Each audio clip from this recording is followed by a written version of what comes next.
What's up, guys? Thank you so much for tuning back into my channel once again, and I'm just giving you life and period, and you already know the whole spiel. If you're not already subscribed, if you're not already liking my content, if you are not already commenting, at this point I'm not going to talk to you.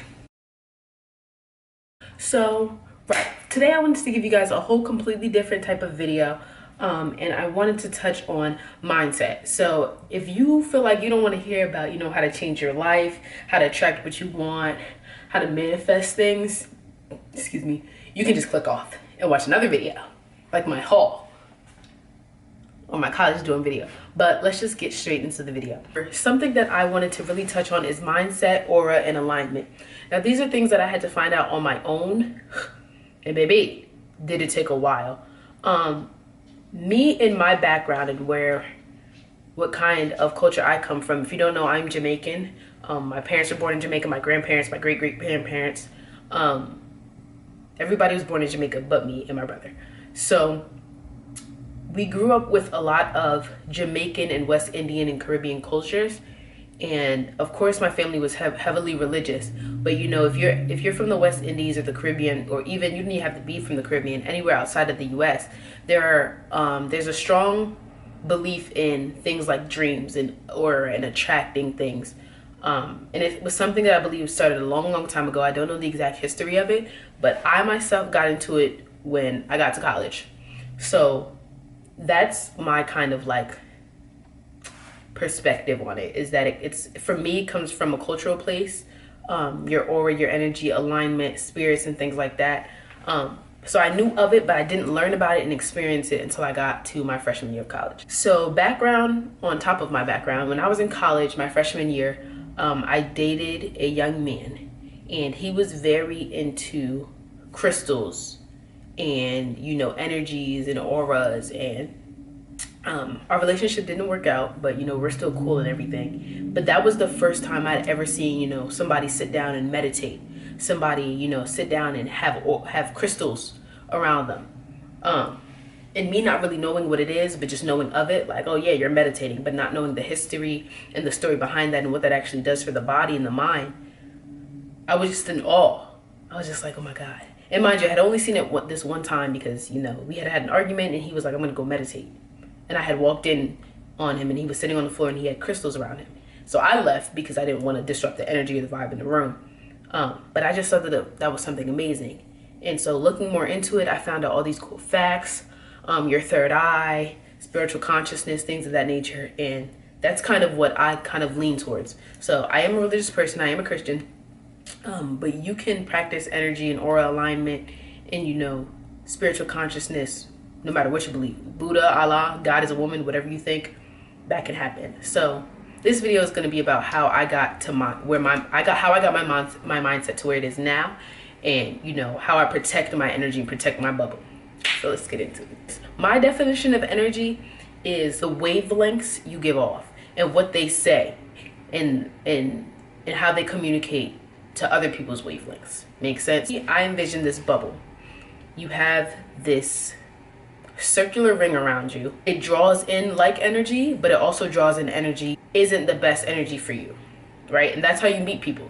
So if you've ever heard somebody say, yeah, my energy don't click with them, or my spirit doesn't match their spirit, spiritually aware of what's going on with them, and they're cognizant of those things.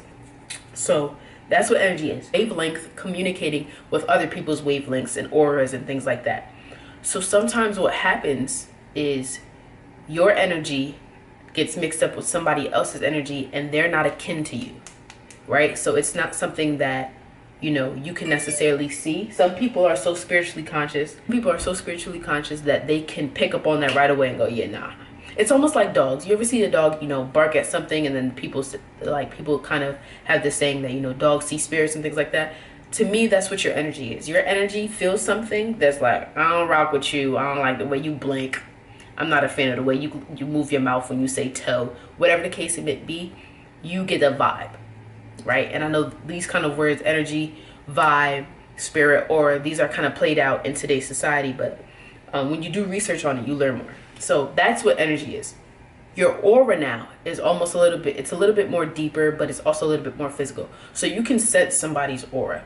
You can feel somebody's energy, and you can sense their aura. You can see your aura kind of tells you what that person is about, what you may, you know, think they kind of believe in, things like that. That's what aura is to me. Have an aura, and so when you feel somebody's energy, and let's say you like that person's energy, when somebody else kind of asks you, oh, like, hey, you know, do you know Siobhan? Like, what's she like? Talk to me about her. The people who are spiritually conscious will say something along the lines of, oh, I like her aura. She has this type of demeanor and things like that. It's the way that other people perceive you is your aura. So those are just some vocabulary words that I'll be using throughout the videos, just so that you know what I'm talking about when I say aura, spiritual consciousness, energy. So me and that person broke it off. The person I was dating that kind of introduced me, gave me a foothold into energy or whatever. And it wasn't until after I started like seeing other people that I kind of got my own grip on my own energy. So I realized that I'm a very charismatic, bubbly person, and my energy draws in people of any kind. And that's a good and a bad thing. So I draw in people who are alike and, you know, who have a chill vibe, who really just like to kick it. I also draw in people who are hyper and people who are, you know, ready to make a change, that are bold and things that kind of surround me, I draw in. But on the negative, I'm also drawing in people who want to see me fail. I'm also drawing in people who just want to be my friends to get in my business. I'm also drawing in people who, you know, just want to suck out my energy because they know I'm a light. And that's one of the things I had to realize. People who know that you're destined for greatness will try to tell you you're not great. Let me say it again for the people in the back. Write this down. You ready? People who know that you are destined to be great will try to sabotage you because they already see, oh, she's going somewhere. Oh, he's about to open that sneaker line. That's going to blow up. Let me align myself next to him so I can be the one shooting in the gym. You understand what I'm saying? So these are the types of things that, you know, I would kind of peep, and I would, you know, I was a very forgiving person at one point. And then after I learned about my energy and my spiritual consciousness and my aura, I started to take heed of these things.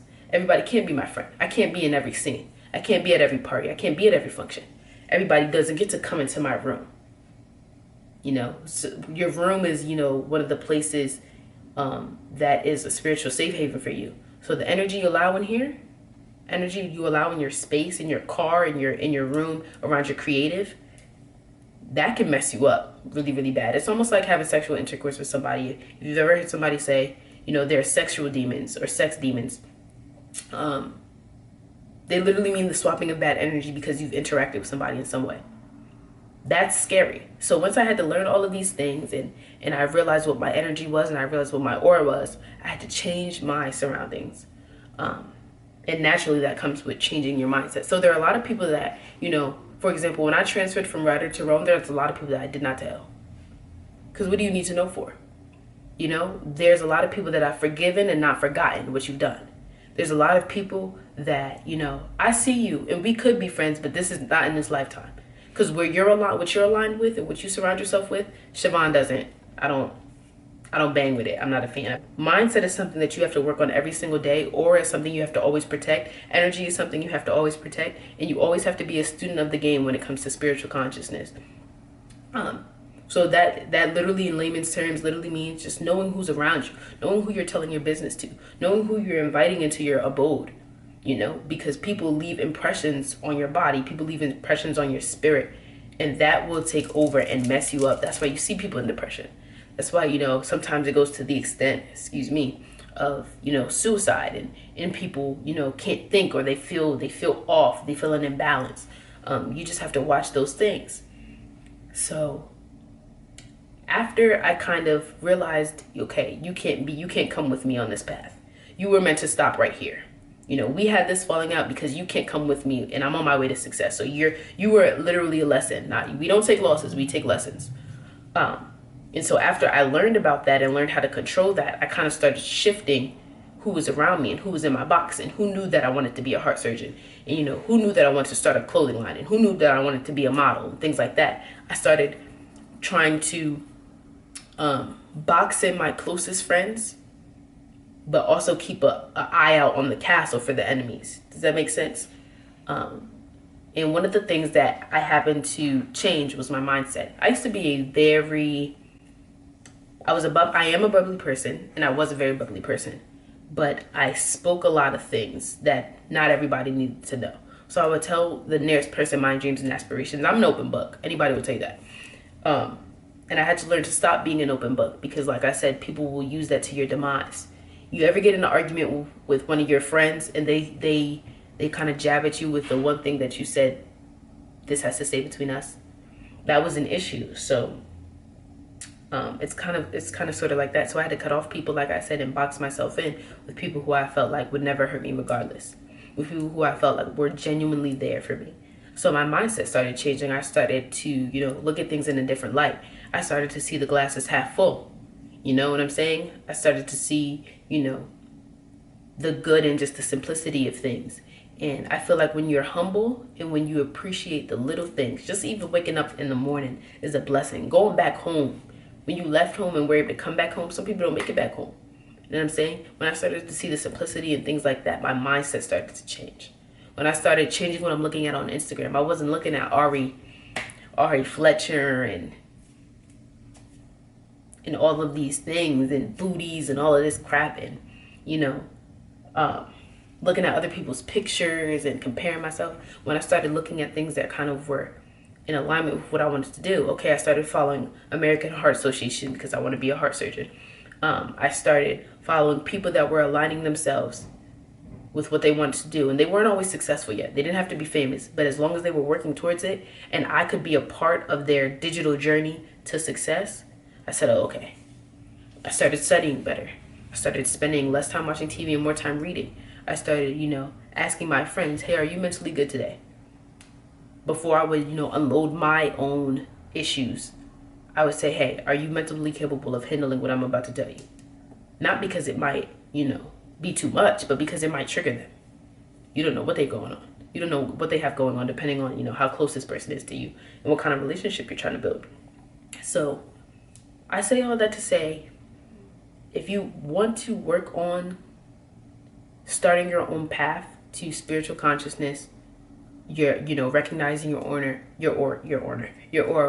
recognizing your aura, and just understanding your energy, start with you. Start looking at people that do what you want to do. And you can do whatever you put your mind to. Whatever you put your mind to. So, I started looking at heart surgeons. I started following study pages. I have 3 big cases of different pencils because I saw that, there's statistics that prove the more that you write things down, the more information you retain. So I write things in different colors and I write things in underline, I italicize things, I write in cursive, I do all of that so that I am on the path, the best possible path I could be to becoming what I want to do. You understand what I'm saying? So sometimes you just have to block out, what doesn't need to be there and start putting in and inserting things that were supposed to be there when you started. Make sense?